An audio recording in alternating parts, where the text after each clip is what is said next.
ఇది ఒక కొత్త పద్ధతి మారింది. తిట్టడం అనే దాని మీద కేసు పెట్టచ్చు, విచారణ జరపచ్చు, కానీ సెంట్రల్ జైల్లో వేయటం అనేది 30 చోట్ల నుంచి కంప్లైంట్లు పెట్టడం ఒక కొత్త వరవడికి శ్రీకారం చుట్టారు చంద్రబాబు నాయుడు గారి ప్రభుత్వం. ఇది ఎట్టుపోతుందో చూడాలి. ఇది మాత్రం ఆరోగ్యకరమైనది కాదు, చాలా టూ మచ్గా వ్యవహరించారు. అందులో ఏం అనుమానాలు లేవు.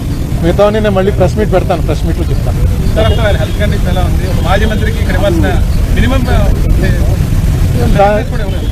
దాని గురించి ఏమి నేను మాట్లాడలేదు. ఆ లోపల కూడా మాట్లాడడం ఫోన్లోనే, అవతల ఆయన ఉంటాడు, అవతల ఉంటాడు, ఫోన్లో మాట్లాడుకోవటం. ఇంకా పూర్వం నేను చాలాసార్లు సెంట్రల్ జైల్లో విజిటర్స్ని చూడడానికి వచ్చాను. నేను సెంట్రల్ జైల్లో రిమాండ్లో ఉన్నాను. కానీ ఈ కండిషన్స్ అన్నీ మారుతూ వచ్చాయి కదా. ఇప్పుడున్న దాంట్లో పెద్ద ఎక్కువగా మాట్లాడుకోవడానికి అవకాశం లేదు. ఫోన్లోనే అటే ఫోన్లో ఆయన మాట్లాడుతున్నాడు, ఇటే ఫోన్లో మనం మాట్లాడాలి. ఆయన ఏ కంప్లైంట్, నాతో అయితే ఏం కంప్లైంట్ చెప్పలేదు. బాగానే ఉన్నాడు, ఆరోగ్యంగా ఉన్నాడు, నవ్వుతూ హ్యాపీగా ఉన్నాడు ప్రతిదీ. ఎందుకంటే అతను కూడా లాయర్ కదా, అతనికి తెలుసు ఈ కేసులో పస ఎంత ఉందో. ఈ కేసు వల్ల వాళ్ళ పార్టీకి అతనికి వ్యక్తిగతంగా కూడా చాలా బెనిఫిట్ జరిగిందని అనుకుంటున్నాను. ఎందుకంటే కక్ష సాధింపు ధోరణితోటి చేసినటువంటి ప్రయత్నం అని క్లియర్గా అర్థమైపోతుంది. కనీసం అక్కడ ఇంటి మీద దాడి చేస్తుంటే 6 గంటల సేపు మనం అందరం చూసాం కదా. వాళ్ళని కనీసం ఏ మేజిస్ట్రేట్ ముందో ఆధారపరిచి చిన్న డ్రామా అన్నా చేయవలసింది. స్టేషన్ బెయిల్ ఇచ్చి పంపించారు ఆర్సన్ కేసులో. ఆర్సన్ కేసు అంటే ఇంటి మీద మంటలు వచ్చేలాగా పెట్రోల్ బాంబులు విసిరితే దాంట్లో స్టేషన్ బెయిల్ నేను ఎప్పుడు వినలేదు. అలాగే తిట్టాడన్న కేసులో తీసుకొచ్చి అప్పుడే 2 వారాలు అయిపోయినట్టుంది. తీసుకొచ్చి సెంట్రల్ జైల్లో పెట్టడం ఇది టూ మచ్ అనమాట. ఫస్ట్ ఆఫ్ ఇట్స్ కైండ్ అనుకుంటున్నాను. ఏదైనా చూద్దాం ఎటు దారి తీస్తుందో. ఓకే, నేను ఒకటి చెప్తా ఉన్నా. మీ ఇష్టానుసారంగా మీ ఇష్టం వచ్చినట్టుగా ఇదే మాదిరిగా మీ వ్యవహార శైలి ఉంటే ఎల్లకాలం ఇదే ప్రభుత్వం ఉండదు. నేను మళ్ళీ చెప్తా ఉన్నాను. ప్రతి పోలీస్ ఆఫీసర్కి కూడా చెప్తా ఉన్నా, న్యాయాన్ని గౌరవించండి, ధర్మాన్ని కాపాడండి. అంతేగాని ఈ మాదిరిగా వన్ సైడెడ్గా ఇల్లీగల్గా తప్పు చేస్తున్నారని తెలిసి కూడా తప్పు చేసే కార్యక్రమం మీరు చేస్తే మాత్రం మేము చూస్తూ ఊరుకోము అని మాత్రం ఖచ్చితంగా చెప్తా ఉన్నాం.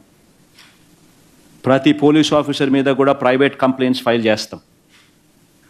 ప్రతి పోలీస్ ఆఫీసర్ మీద ఎవరైతే తప్పులు చేస్తూ ఉన్నారో private complaints will be launched. ప్రతి బాధితుడు ప్రైవేట్ కంప్లైంట్ ఫైల్ చేస్తారు. వాళ్ళ తరపున అవసరమైతే లీగల్ ఎయిడ్ అఫీషియల్గా వైఎస్ఆర్సీపీ దగ్గరుండి ఇచ్చి కూడా సపోర్ట్ చేస్తుంది. అదొకటే కాదు, ఎల్లకాలం వీళ్ళ ప్రభుత్వం ఉండదు. గిమిలి అని అంటున్నారు. అధికారం కూడా తొందరగా కూడా పోవచ్చు, లేకపోయినా ఉండేది ఇక 4 ఏళ్ళే. దాని తర్వాత మళ్ళీ మా ప్రభుత్వం వస్తుంది. మీరు చేసిన ఇల్లీగల్ యాక్టివిటీస్ని దగ్గరుండి బయటకు తీస్తాం. ఏదో రిటైర్డ్ అయిపోయి వెళ్ళిపోతారు అనుకుంటున్నారేమో, రిటైర్డ్ అయిపోయినా పిలిపిస్తాం. లేకపోతే తిరుపతిలో ఆయన సుబ్బరాయుడు ఉన్నాడు, చంద్రబాబు నాయుడు తెలంగాణ నుంచి తెచ్చుకున్నాడు డెప్యుటేషన్ మీద. ఆయన ఏదో డెప్యుటేషన్కి మళ్ళీ తెలంగాణ వెళ్ళిపోతాను అనుకుంటున్నాడేమో, తెలంగాణ నుంచి మళ్ళీ పిలిపిస్తాం. 7 సముద్రాల అవతలున్నా కూడా పిలిపిస్తాం. ప్రతి పోలీస్ ఆఫీసర్కు చెప్తా ఉన్నాం, చూస్తూ ఊరుకోం. చట్టం మీద చట్టం దగ్గర దోషులుగా నిలబెడతాం. చేసినటివన్నీ బయటకు తీస్తాం. ఈ మాదిరిగా ఇల్లీగల్ డిటెన్షన్స్, కోర్ట్ ఆర్డర్లను అధిగమించి ఇల్లీగల్గా మీరు చేసే ఈ కార్యక్రమాలు ఏవి కూడా చూస్తూ ఊరుకోం. వాళ్ళొక్కరే కాదు రెడ్ బుక్ పెట్టుకునేది. రెడ్ బుక్ పెట్టుకోవడం పెద్ద పనే కాదు.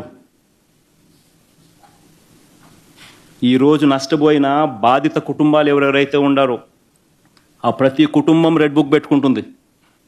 వాళ్ళకు జరిగిన ఘటన మీద, వారికి జరిగిన నష్టం మీద. వాళ్ళందరూ నా దగ్గరకు వచ్చి వాళ్ళ గ్రీవెన్స్ చెప్తారు. అప్పుడు నేను చూస్తూ ఊరుకోను. ఈ మాట నేను ప్రతి పోలీస్ సోదరుడికి చెప్తా ఉన్నా. ఎందుకనంటే పోలీసులు అంటే గౌరవం ఉండాలి, వ్యవస్థ అంటే బ్రతకాలి. ఈరోజు వాళ్ళు ఉండొచ్చు, రేపు పొద్దున మనం ఉండొచ్చు, కానీ వ్యవస్థ మీద గౌరవం ఉండాలి. వ్యవస్థ నీరు గారిపోకూడదు. మన టోపీ మీద ఉన్న సింహాలకు మనం గౌరవించాలి. ఈ మాదిరిగా రాజకీయ నాయకులు చెప్తా ఉన్నారు కదా అని చెప్పి తప్పు చేస్తున్నామని తెలిసి ఇదే మాదిరిగా చేయడం మొదలు పెడితే మాత్రం ఆ ప్రతి బాధితుడు ఉసురు తగులుతుంది. ఆ ఉసురు మంచిది కాదు. ప్రతి పోలీసు సోదరుడికి చెప్తా ఉన్నా, మరీ ముఖ్యంగా తప్పులు చేయడానికి ఒత్తిడి తీసుకొస్తా ఉన్న ప్రతి పోలీసు సోదరుడికి ఇంకా ఎక్కువగా కూడా చెప్తా ఉన్నా, దయచేసి ఇటువంటి తప్పులు చేయొద్దండి అని.